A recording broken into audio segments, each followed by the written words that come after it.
अस्सलाम वालेकुम स्टूडेंट्स। आज हम हमारा ट्रांसपोर्ट का सिस्टम स्टार्ट करते हैं। That starts with a cardiac cycle. Cardiac cycle किसको कहते हैं? सिंपल वर्ड का मतलब पता क्या होता है? कार्डियक का मतलब है रिलेटेड टू हार्ट।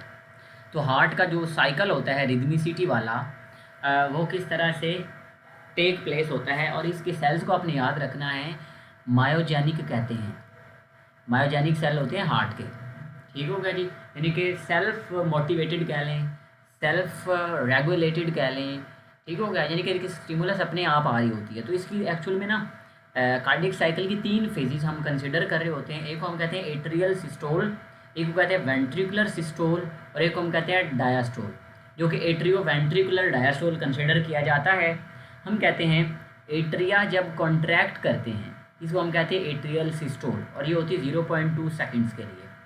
इसी तरह जब वेंट्रिकल्स कॉन्ट्रैक्ट करेंगी तो कॉन्ट्रैक्ट करने के बाद ये ब्लड को आयोटा में या पल्मोनरी आर्टरी के अंदर भेज देती हैं। ठीक हो गया। अब इसके ज़रिए क्या होता है कि ब्लड जो होता है लंग्स को भी ऑक्सीजनेशन वाले, मतलब जो राइट साइड में होती हैं, राइट वेंट्रिकल से जब वो कॉन्ट्रैक्ट करती है तो पल्मोनरी आर्टरी में जाता है डीऑक्सीजनेटेड ब्लड, और वहाँ से लंग्स में ऑक्सीजनेशन के लिए चला जाता है। और जो लेफ्ट वेंट्रिकल है, चूँकि वहाँ से ब्लड ऑक्सीजनेटेड होता है और वो पल्मोनरी ट्रंक में जाता है, सॉरी, वो aortic trunk, base of the trunk पे जा रहा होता है और अर्टा में चला जाता है और पूरी बॉडी को सप्लाई हो जाता है। अब ये कॉन्ट्रैक्शन होती है 0.4 सेकेंड्स के लिए। और आपको एक बात बताता चलो बड़े मज़े की, कि वेंट्रिकल का जो मैस होता है, उसकी जो लेयर की थिकनेस होती है ना, वो हम कहते हैं कि 3 टाइम्स मोर होती है एज़ कम्पेयर टू एट्रिया। ठीक हो गया। और स्पेशली लेफ्ट वेंट्रिकल की, क्योंकि इसने पूरी बॉडी को सप्लाई करना होता है। इसी तरह जब एट्रियो वेंट्रिकुलर डायस्टोल आता है, इसको हम कहते हैं कि 0.2 सेकेंड्स के लिए होता है। और ये टोटल ओवरऑल कार्डियक सेंटर आपका, सॉरी, कार्डियक साइकिल आपका 0.8 सेकंड तक होता है, और इसमें 0.15 सेकंड का आराम भी कर लेता है हार्ट। मतलब इसके बाद हर 0.8 सेकंड के बाद इतना आराम भी कर लेता है हार्ट और दोबारा से पंपिंग स्टार्ट करता है। तो नेक्स्ट हम देखते हैं कि इनके अंदर जो डिफरेंस है, डिफरेंट हमारी जो ब्लड वेसल्स हैं। ठीक हो गया। और वेसल्स की जो स्टडी को हम कहते हैं एंजियोलॉजी। ठीक हो गया, एंजियोलॉजी। अब हम इंट्रोडक्शन इसका देख लेते हैं। इंट्रोडक्शन, वैसे आपको पता होना चाहिए ब्लड वेसल होती कितनी टाइप्स की हैं? 3 टाइप्स की, आर्टरीज, वेन्स और कैपिलरीज। ठीक है। इंट्रोडक्शन अगर हम बात करें तो जो आर्टरीज होती हैं वो take blood away from the heart. देखिए, ए से आर्टरी और ए से अवे, ये वाली बात आपने याद रखनी है कि आर्टरीज हमेशा ब्लड को अवे फ्रॉम द हार्ट लेके जाती हैं। इस तरह वेन्स हैं, टेक ब्लड टूवर्ड्स हार्ट। ठीक हो गया। और ये क्या करती हैं? ये link arteries with veins. Function देख लें। फंक्शन, ये carry oxygenated blood accept pulmonary arteries. ये वाली बात याद रखनी है। देखें, पल्मोनरी आर्टरीज जो होती है ना, वो ब्लड डीऑक्सीजनेटेड कैरी करती हैं और वो लंग्स की तरफ लेके जाती हैं ऑक्सीजनेशन करवाने के लिए। ठीक हो गया। और जो वेन्स होती हैं वो सारी की सारी डीऑक्सीजनेटेड ब्लड को कैरी करती हैं एक्सेप्ट पल्मोनरी वेन्स। ठीक हो गया। जो कैपिलरी होती हैं वो मिक्स्ड ब्लड को मतलब उनकी ट्रांसपोर्ट वगैरह और कैरी करवाना होता है। वॉल्व्स, वॉल्व्स बेस ऑफ आयोर्टा और पल्मोनरी ट्रंक पे मौजूद होते हैं। यानी कि सिर्फ 2 ही ऐसी आर्टरीज हैं जिनकी बेस के ऊपर वॉल्स हैं, बाकी आर्टरीज में नहीं होते। ठीक हो गया। वेन्स के अंदर तो हर वेन के अंदर मौजूद होते हैं वॉल्स, जो कि बैक फ्लो से प्रिवेंट करते हैं। ठीक हो गया। और कैपिलरीज के अंदर कोई वॉल्व नहीं होता। ठीक हो, ये बात आपने याद रख ली। ब्लड प्रेशर की बात करें बच्चों, देखो एक चीज़ मैं आपको बताऊं, ब्लड प्रेशर और ब्लड फ्लो ये 2 डिफरेंट चीज़ें हैं, आपने याद रखनी है। ब्लड प्रेशर हम कहते हैं force exerted by the blood on the walls per unit area.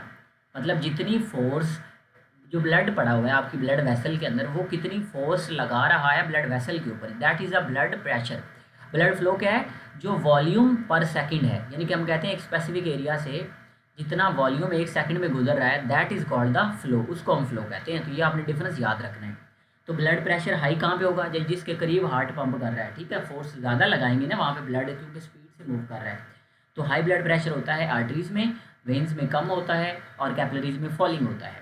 Pulse की अगर बात करें तो पल्स आर्टरीज के अंदर देखी जाती है, और नॉर्मली आपकी रेडियल आर्टरी के ज़रिए मोस्ट कॉमनली आपकी देखी जाती है। जो आप नब्स चेक करते हैं बाजू पे, तो रेडियल साइड पे, रेडियस चूँकि आपके लेटरल साइड पे, लेटरल साइड का मतलब होता है बाहर वाली साइड, और वेन्स जो होती हैं उनके अंदर पल्स नहीं देखी जाती और ना ही कैपिलरीज के अंदर देखी जाती है। Rate of the blood flow, तो ब्लड फ्लो का रेट यहाँ पे देखें 400 to 500 mm पर सेकेंड। देखिए mm पर सेकेंड जो होता है ना एक्चुअल में, ये mm नहीं है, सॉरी ml होना चाहिए क्योंकि मिलीलीटर है ना। तो हम कहते हैं 400 to 500 मिलीलीटर पर सेकेंड। और वेन्स में ये इंक्रीज़ कर रहा होता है, यानी कि जब छोटी वेन्स, वेन्यूल्स कहते हैं ना उनको, तो जब उन वेन्यूल से वेन्स बन रही होती हैं तो ये इंक्रीज़ कर रहा होता है ब्लड फ्लो, और इसमें कम होता है 1 मिलीलीटर पर सेकेंड। लेयर्स की अगर बात करें, लेयर्स अच्छा याद रखना है आपने कि आर्टरीज़ की ना मिडल लेयर थिक होती है, ठीक हो गया। और जो होती है ना वेन्स, उसकी आउटर लेयर थिक होती है। अब इनके 3 नाम भी होते हैं जो फेडरल में लिखे हुए हैं। एक हम कहते हैं टूनिका एडवेंटिशिया जो एक्सटर्नल होती है, एडवेंटिशिया, और टूनिका मीडिया दरमियान वाली को कहते हैं, और टूनिका इंटीमा अंदर वाली को कहते हैं। तो ये 3 आपने याद रखनी है, ये आउटर, ये मिडल और ये इनर। अच्छा अब इसमें मिडल लेयर जो होती है ना वो ज़्यादा, यानी कि मीडिया इसमें ज़्यादा होता है, ठीक हो गया। और अगर हम बात करें वेन्स की, तो वेन्स की एडवेंटिशिया ज़्यादा होती है, ठीक हो गया। ये वाली बात में समझ आ गई। और ये बेचारी तो होती है 1 सेल थिक है ना, इसकी तो बात ही ना करें। एक्सचेंज की अगर बात करें, नो एक्सचेंज आर्टरीज क्योंकि मोटी बड़ी हैं, वेन्स नो एक्सचेंज, एक्सचेंज सिर्फ कैपिलरीज करवाती हैं। बोर की अगर बात करें तो बोर स्मॉलर होता है, छोटा होता है आर्टरीज। आगे हम डायग्राम भी देख लेते हैं, यहाँ पे देखें स्मॉलर और लार्जर का डिफरेंस। यहाँ पे आपको बोर जो आर्टरी का है ना, वो बोर हम कहते हैं ल्यूमन को, बड़ी है, ये छोटी है, और इसमें ये देखिए कितना बड़ा है, ठीक है। इसके बाद आप देख सकते हैं कि ये देखें, ये आउटर लेयर है एडवेंटिशिया जिसको मैंने कहा, ये मिडल है जिसको मैंने मीडिया कहा, और ये है इंटीमा छोटी सी।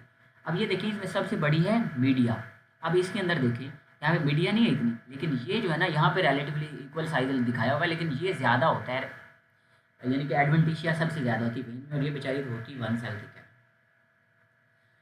अच्छा जी, नेक्स्ट हम देखते हैं कि जो ब्लड वेसल के साथ लिंक्ड डिजीज़ हैं, तो अगर हम उनकी बात करते हैं तो हम देखते हैं पहले आर्टेरियोस्क्लेरोसिस या थ्रोमा, जिनको हम कलेक्टिवली एथीरोस्क्लेरोसिस कहते हैं, थ्रोम्बोसिस है, और इस तरह से थ्रोम्बो एम्बोलिज्म है, ठीक है।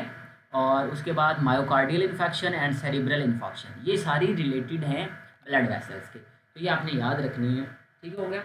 अब हम देखते हैं, यानी कि एंजियोपैथी भी कह सकते हैं ना, एंजियो ब्लड वेसल और पैथी, पैथो जो वर्ड होता है ना एक्चुअल में पैथोलॉजी, तो हम डिजीज़ के लिए, डिजीज्ड जो ऑर्गन नॉर्मल नहीं होते उनके लिए यूज़ करते हैं। अब देखें आर्टेरियोस्क्लेरोसिस एंड एथरोमा फॉर्मेशन हो जाए इकट्ठी, तो उसको हम कहते हैं एथीरोस्क्लेरोसिस। देखिए सिंपल सी बात ये है, हम कहते हैं कि अगर हार्डनिंग हो जाए ना, वॉल्स हार्ड हो जाते हैं, इसको कहते हैं आर्टेरियोस्क्लेरोसिस, यानी कि सेक्लराइड्स टिश्यू इसमें ज़्यादा होना शुरू हो चुके हैं। और एथेरोमा जो होता है ना, ये एथेरोमा जो होता है, ये समझ लें कि उसकी नर्विंग हो गई है किसी तरह से, कोई उसके अंदर समझ लें कि कोई सॉलिड पार्टिकल आ गए हैं। तो ये जब दोनों कंडीशन आ जाती हैं कि वॉल एक तो हार्ड हो चुकी है और दरमियान में कोई सॉलिड पार्टिकल आ गया, तो ये होती कंडीशन एथीरोस्क्लेरोसिस। ये hardening and नर्विंग of blood vessel को कहते हैं। नेक्स्ट हम देख लेते हैं कि कोलेस्ट्रोल इंक्रीज करती है, cause bore size decrement of course और लेस इलास्टिसिटी, इस इलास्टिसिटी भी डिस्टर्ब हो जाएगी। जाहिर है आपका पैसेज रुका पड़ा है, तो ऑफ कोर्स आपका ब्लड का जो फ्लो होगा ऑफ कोर्स वो भी इससे इफेक्ट होगा, ठीक हो गया। देखिए इससे ब्लड का फ्लो कम हो रहा है, लेकिन देखिए ये जो ब्लड फ्लो हो रहा है इसका प्रेशर बढ़ रहा है, ये वाली बात आपने याद रखनी कि ब्लड फ्लो तो कम होता है लेकिन ब्लड प्रेशर राइज करता है। थ्रोम्बोसिस क्या होती है, थ्रोम्बस का बनना, और थ्रोम्बस हम कहते हैं सिंपल ब्लड क्लॉट को, ठीक हो गया। Clotting in the blood vessel हो जाए तो उसको थ्रोम्बोसिस कहते हैं, सिस कहते हैं फॉर्मेशन को, और थ्रोम्बस ब्लड क्लॉट को कहते हैं। इसकी कॉज क्या हो सकती है, irritation, infection of the blood vessel, यानी कि ब्लड वेसल की कोई ना कोई इन्फेक्शन हो सकती है, या फिर डिक्रीज ब्लड फ्लो। जब ब्लड फ्लो कम होता है ना, तो एक्चुअली में ब्लड के अंदर कुछ कंपोनेंट ऐसे हो सकते हैं जो वेसल की इरिटेशन करवा सकते हैं, जिसकी वजह से आपको थ्रोम्बोसिस हो सकती है। या वही ब्लड के वेसल के अंदर जो सिर्फ ब्लड है वही क्लॉट करवा सकता है, क्योंकि उसके अंदर भी क्लॉटिंग प्रोटीन्स होती है ना। इस तरह आपने फिब्रिनोजिन पढ़ी थी। निमोनिया, टीबी, एम्फीसीमा, कोई भी इसमें डिजीज़ हो जाए तब भी थ्रोम्बोसिस हो जाती है। और ब्लड प्रेशर को कंट्रोल करें तो आपका थ्रोम्बोसिस फॉर्मेशन रुक जाती है। नेक्स्ट जो बात है that is the thrombo embolism. इसमें क्या होता है, देखिए इम्बोलस हम कहते हैं, सिंपल सी बात है, मूवेबल थ्रोम्बस को, तो मूवेबल थ्रोम्बस इज कॉल्ड इम्बोलस। ठीक हो गया, जब ये थ्रोम्बस मूव कर सकता है इसको इम्बोलस कहते हैं, और इस कंडीशन को थ्रोम्बो इम्बोलिज्म कहते हैं।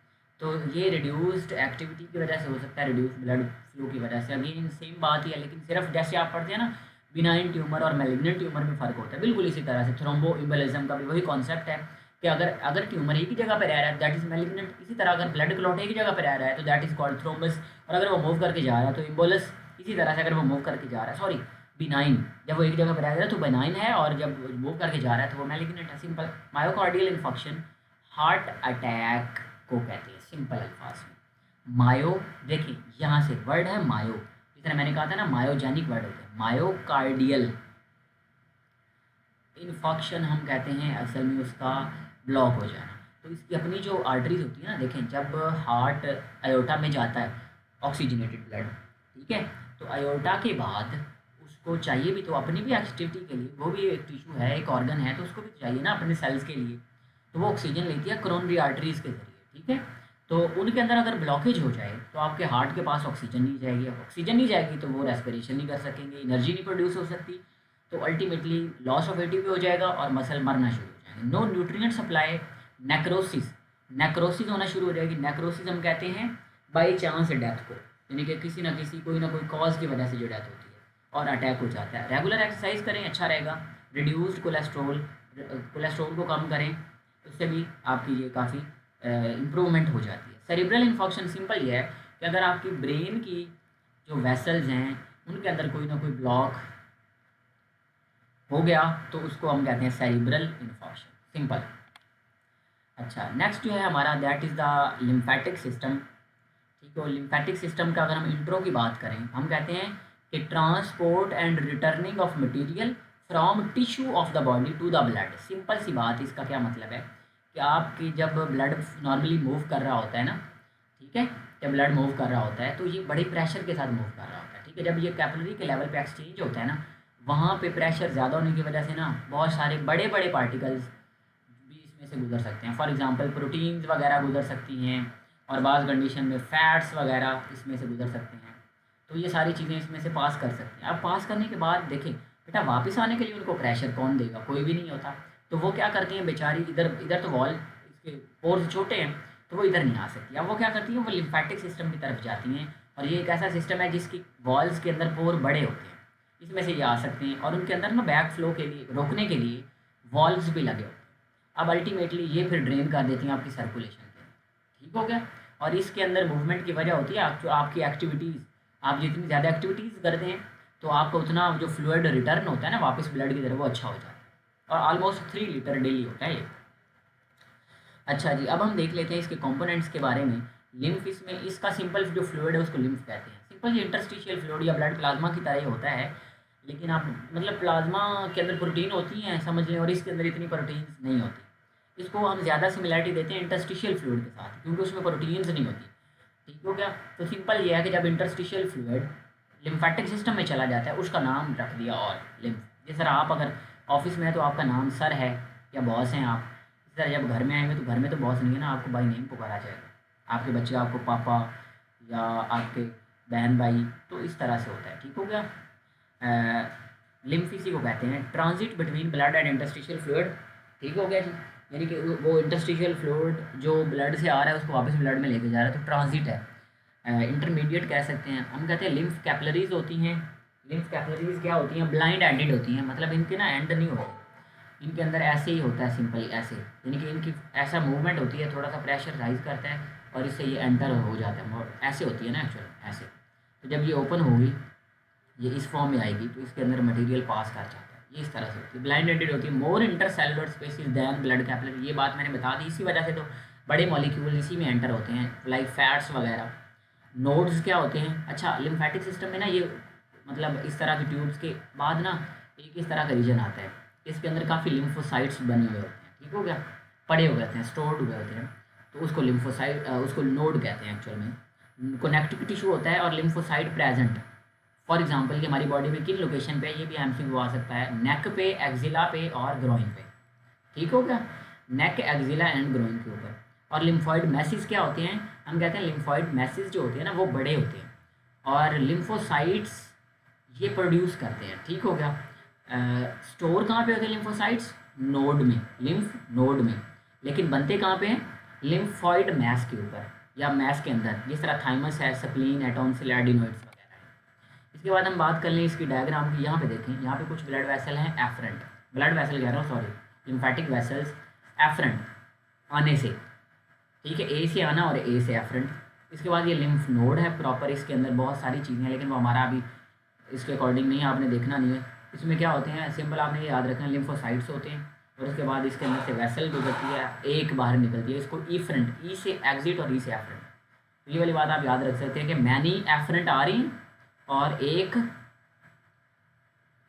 ईफ्रंट रिमूव हो रही। अच्छा, इसके बाद इसका देख लें कि लिम्फ बनता कैसे है। सिंपली हम कहते हैं जी, लिम्फ बनता है हमारा इंटरस्टिशियल फ्लूइड से। अब इसकी डायरेक्शन क्या होती है? कैपिलरी में, कैपिलरी से वेसल्स में, वेसल्स कैपिलरी एक ही चीज़ है। उसके बाद नोड्स में, फिर लिम्फेटिक डक्ट में, बड़ी बड़ी होती है डक्ट, और फिर लेफ्ट सब क्लेवियन वेन में, ठीक हो गया। और अल्टीमेटली आपके वेन्स के अंदर आ गए, यानी कि ब्लड सर्कुलेशन में शामिल हो गया।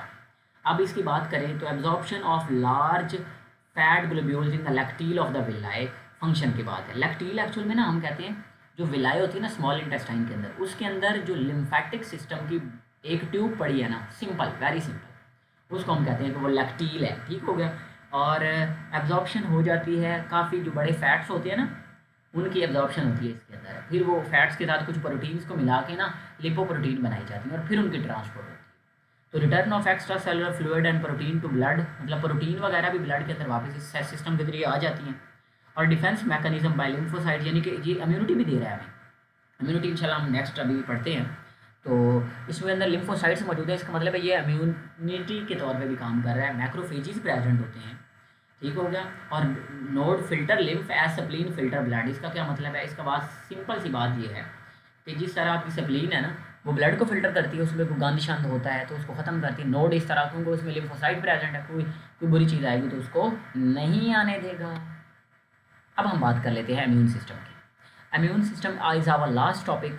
क्या मतलब है जी? इम्यूनिटी किसको कहते हैं? हम कहते हैं capacity to recognise and kill microorganisms. Simple सी बात यह है कि इम्यूनिटी का मतलब क्या होता है?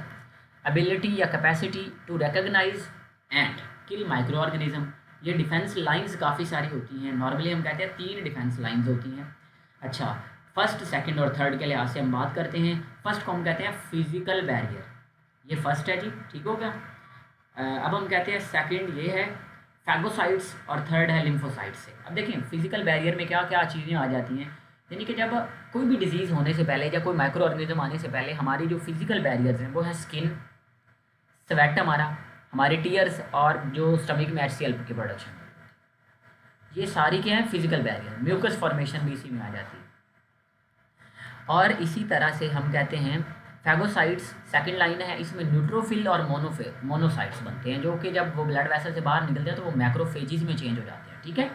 न्यूट्रोफिल प्लस मोनोसाइट्स वो मैक्रोफेजिस में बदल जाते हैं और ये सेकंड लाइन ऑफ डिफेंस है। Above 2 lines are innate. अच्छा, ये वाली दोनों लाइंस जो होती हैं ना हर बंदे में होंगी, नेचुरल है। लेकिन लिम्फोसाइट्स वाली थर्ड लाइन ऑफ डिफेंस है और ये एक्वायर्ड होती है, मतलब ऐसा नहीं है कि ये इनेट नहीं होती। टी लिम्फोसाइट्स, इनेट का मतलब है मतलब ये कोई स्पेसिफिकेशन नहीं है इसकी, और ये स्पेसिफिक होती है, यानी कि काफ़ी स्पेसिफिकेशन हम कहते हैं कि स्पेसिफिक एरिया के ऊपर या स्पेसिफिक माइक्रो ऑर्गेनिज्म को मारती है, लेकिन अब 2 किसी को भी मार सकती हैं। अब ये 2 तरह के हो सकते हैं, टी लिम्फोसाइट्स और बी लिम्फोसाइट्स। अब हम बात कर लेते हैं कि इसके जो कंपोनेंट्स हैं वो कौन कौन से हैं लिम्फोसाइट्स के। एक्चुअली हम कहते हैं लिम्फोसाइट्स 2 तरह के हो सकते हैं, टी और बी।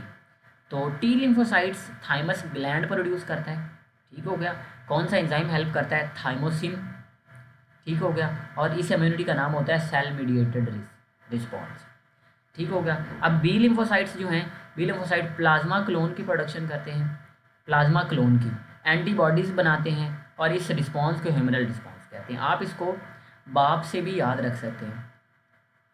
बीटा सेल्स एंटीबॉडी भी प्रोडक्शन करते हैं, ठीक हो गया, और प्लाज्मा क्लोन बनाते हैं। डन। अच्छा, उसके बाद आप इसको बी को HB हीमोग्लोबिन, HB बहुत ही कॉमन है, हीमोग्लोबिन को कहते हैं, जो है हम कहते हैं कि B cells humoral response produce करते हैं, वेरी सिंपल। अच्छा, अब एंटीजिन को ना हम पैथोजिन भी कहते हैं, इम्यूनोजिन भी कहते हैं, और एंटीबॉडी को हम इम्यूनोग्लोबुलिन भी कहते हैं, ये वाली बात याद रखनी है। और अगर एंटीबॉडी के स्ट्रक्चर की बात करें तो एंटीबॉडी का स्ट्रक्चर के अंदर ना 4 चेन होती हैं, 2 को हम कहते हैं लाइट चेन्स और 2 को हम कहते हैं हैवी चेन्स। ठीक हो गया। अब इसकी जो 2 लाइट चेन्स हैं और 2 हैवी चेन्स हैं, ये आपस में भी डाइसल्फाइड ब्रिज के ज़रिए से कनेक्टेड हुए होते हैं। एक सल्फाइड ब्रिज होता है, हम कहते हैं 2 सल्फाइड ब्रिज टोटल हैं, मतलब लाइट और हैवी के दरमियान और 2 ही लाइट के दरमियान में। अब इसके जो पोर्शन होते हैं, कांस्टेंट पोर्शन नीचे वाला होता है और वेरिएबल पोर्शन अबव वाला होता है। मतलब वेरिएबल का मतलब है जिस तरह की एंटीजीन आएगी ना, ये एंटी